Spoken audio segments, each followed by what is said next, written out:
Hello everyone, very happy to be here in this beautiful city on a crisp winter day. So I wanted to share with you, I'm an artist, as I was just introduced. I make music. I also do a few other things, but mainly I'm an artist. I'm a creative. And I write songs, I produce music, I mix my songs, I work with many different musicians around the world, I tour, I do lots of stuff. And as an artist, I'm like many other artists where I'm an entrepreneur and I have lots of different types of skills, like running my social media or developing some gestural music gloves with a team of people or whatever it might be, or reimagining the music industry ecosystem in my spare time while breastfeeding, which it was a couple of years ago. So I'm going to introduce you to begin actually with a song. So this is a song I most recently released. It's called Tiny Human, and I wrote it and was kind of commissioned to write it by Sennheiser, audio company, and I wanted to put some information up online. And throughout my career, 20 years of career, when we had liner notes, you could acknowledge the people that were working with you on any particular song. But these days, we don't really release physical records, especially not singles or one-off songs. It's too expensive, and no one buys them. So we just put them up online. And so this is, this went up to Spotify and iTunes and everyone. And this is all they ask for. This is all we see online. So we've got my name, the name of the song, when it was released, the time, and the album if it was connected to an album. And that's me in a shower singing. What I would like to put up there is all this data. Look at all of that. So much data. Untapped data. Nobody knows. Correct lyrics, constantly being misquoted lyrics. I spend a long time writing those lyrics. I want people to know what they are. There it is. It also says it's written and composed by me and the name of the publishing company. I'd like to be able to share that. There's a recording credit, so all the people that were involved, from the violinist to the bass trombone, my assistant, mastering engineer who I always use, the string players came from the Junge Deutsche Philharmonie, and the record label, my record label, but it could be any record label. The gear that I used, this is like really important for me as an artist, because whenever somebody out there realizes I've used a piece of gear, they give me more gear, which is great. But I usually need it before, not after the fact. So this is a way for me to go, look, I champion, I use this equipment on this song. Come, maybe you want to do business with me and kind of do a sponsorship deal or something. Playlist data. So it's a time signature of 3/4, which is the tempo of the breast pump. 26% swing, key of F sharp major, tempo 156 BPM, and some tags: motherhood, colic, sleepless nights, anxiety, newborn baby. This is what this song is about. And then I wanted to share the inspiration of the song and the history of why it was commissioned. And I wrote a blog at length with all kinds of pictures and stuff. And then I put additional media up there, so I've got my video up on YouTube. I put some live performances up there that I'd done of the song, related audio, so the instrumental version, and my little girl playing the percussive parts on the floor like that when she was 3 months old. The breast pump machine video. Some stems in case anybody wants to remix the song, and some bits of press. And this is just one song. No, it's just one song. Directed by myself and my partner, my boyfriend, who's Scout's dad. All kinds of stuff, which you just don't... There's no way you can find this stuff. Where it was made, who was the assistant, the set designer. And then the artwork. Who did that artwork cover? Who did the sleeve design? Who took the photographs? All that stuff. Again, tagging for kind of interesting searching and kind of curating perhaps artwork on a system somewhere. And then all the thanks, all the people. Imagine if that was like all up there, somewhere, in a place where people could find it, organized data. So much stuff could happen from that. So I would also love to be able to share any usage rights. So anybody in the world wanting to do business with my song would know where to go and be able to have that information, be empowered to quickly and easily, usefully find that information they need, whether they're a film director and they want to put it in their new film, whether they're a beer company and they want to have something for their next commercial, whether it's somebody remixed something or something's quickly blown up and they want to use this particular topic in a TV show or a news show. Just be able to make it possible for people to not always have to go to the usual suspects because they know how to contact them, but to be able to find this information for anyone, anything at all. And so even for a fan, might want to use a piece for their dance performance, but often fans don't ask your permission because they fear that you're going to say no. And more times than often, I say yes, yes, yes, yes. This is how my songs get out there in the world. This is why Jason Derulo remixed a song of mine called Hide and Seek, and the reason I could buy my house was because I say yes to things. And I want to make it easy for people to know that I'll say yes.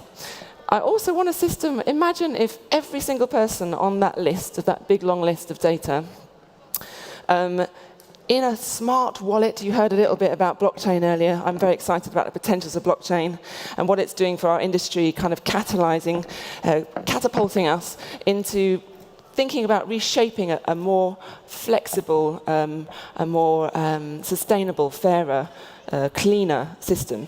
So I'd love to be able to say, here are all the people that you could pay. You could pay my manager, you could pay my daughter, you could pay, the video director out of this.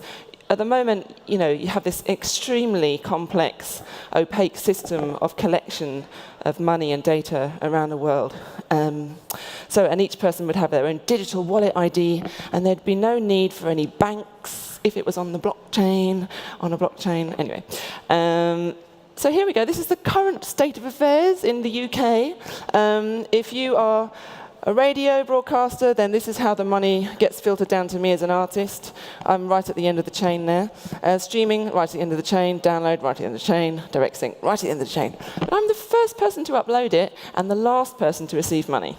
And often it takes up to 2 years for that to happen. And that's really, can be quite debilitating as an artist when you're just trying to get things going. You need the money then. You don't need it 2 years later. And debatable whether the right amount comes back at all. So there we go. There's Tiny Human. Imagine a world in 2025 where you would have the song and every single tiny piece of data you would need to know about that song. You could access that data through certain permissions, perhaps, if we were trying to monetize on that as artists. And equally, anybody wanting to do business with that song, they would have an address, they would know where to go. Perhaps a kind of system like a global top-level domain of Imogen Heap.music or jz.music / the name of the song, some kind of organized world database of the music across all countries, giving us all equal playing field. So then, equally, so all this stuff's going out. I want to receive all this stuff coming back. I want to know how many streams around the world, where in the world, what countries, what towns, where should I go and tour? What are the age group? How many gigs should I book in a particular town that may be under 18s? Am I missing out on my core fan base? What's the data that people were interested in? Did they watch the song? Did they listen? Did they even enjoy the video? Did they comment on the video? Can I see this data in one place? And the amounts received. A dashboard, a beacon of information going beep, beep, beep, beep, beep. Here's everything you want to know about me. And collecting that data back to that central point of this tiny human spore so that everybody involved in that song can have the information that they need, whether you're a record label, a publisher, the artist, the musician, the dog, whoever you're giving money to, or whoever's been involved in it, they can receive this information as well. So that's one song. Now, I've written quite a few songs, about 150 out there in the world. And so imagine as an artist, if I could also share on a global across all songs, that my name, every time my name was linked to any song, you'd receive information like my latest biography. You might receive, so these are all my songs, my tour dates, some recent quotes, the brands I'm associated with, perhaps the charities I'm aligned with, other bands that I'm interested in, that I champion. And now imagine here are all the other artists and all their songs, all together, related, linked data together in a system, in an organized database. And here the whole world, all the China, Japan, Outer Mongolia, every Arctic, penguins releasing music. And then here are the mushrooms, as I call them, because this data, the songs, the artists, we are at the core of our of our industry. We are the source. And if we're not looked after, then everything collapses, just as in nature. If you don't look out for the beginning of the food chain, it just doesn't survive. And that's kind of what we're beginning to see. And that's why people don't want to invest in the music industry anymore, because they see it as a bit of a dead horse. But it's exciting because there's all these possibilities of all this untapped data that if we could just find a way, arrange a way between all of those different parties in the industry to make something like this happen, we could see a massive flourishing in innovation. So imagine, what this service could be. This service could be Thank the DJ. So I could have a little app on my phone, and I could be like, seeing in the world who is listening to my music at any particular time on any radio station. Maybe I'd even be able to see the impact it's having in social media in that particular town and how it's spreading around the world, because I could see all this information somehow through this song popping up. So I could call up that DJ in, I don't know, Hangzhou in China, who's championing my music, and I could call him up and go, hey, thank you so much for playing this song. Did you know that I wrote this song in your city with 200 people in a 24-hour period from one side of your city to the next? And there are all these people in the video, and it was my birthday, and it was this other guy's birthday who's waving the flag in the video. It was his 40th birthday, and he was a minor, blah, blah, blah, blah, blah.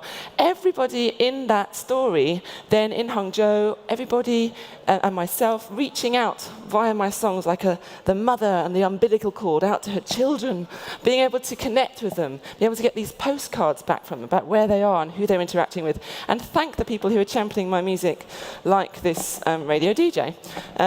Or perhaps, I missed the last one, but perhaps I was an app called Streamliner, a very good app in the making, where I visualize 3D artwork. So actually, one of the major problems that the industry's had is getting together a global music repertoire.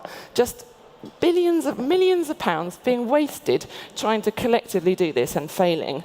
I think the solution is in crowdsourcing the data.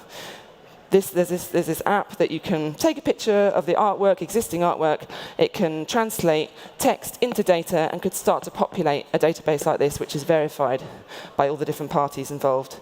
How can we achieve this? Perhaps we could achieve it if we could all get together and agree on ethical, commercial, and technical standards so that young developers out there, the next YouTubes and Spotifys of the world, could start to flourish and have ideas, knowing that they don't have these huge overheads to pay for global licensing of music, because perhaps those deals would be done individually on a per-song basis by artists and their managers and their teams. So I really would love to see this, and I think that in the rise of technology like blockchain and linked data and hosting across people's own personal computers, we could achieve this, and that's what I'm very excited about. So there we go. I call it Mycelia, which is actually the largest living organism in the world. It lives beneath our feet, and it connects all the trees and bushes, and trees and mushrooms for like tens of kilometers. And I see the mycelia, which is the kind of threads beneath our feet, as the source, as the goodness, sharing this information out for the trees and the mushrooms, the YouTubes and the Spotifys of this world to grow out of. But if we need to take care and structure and organize that database. So that's what I wanted to say. Thanks.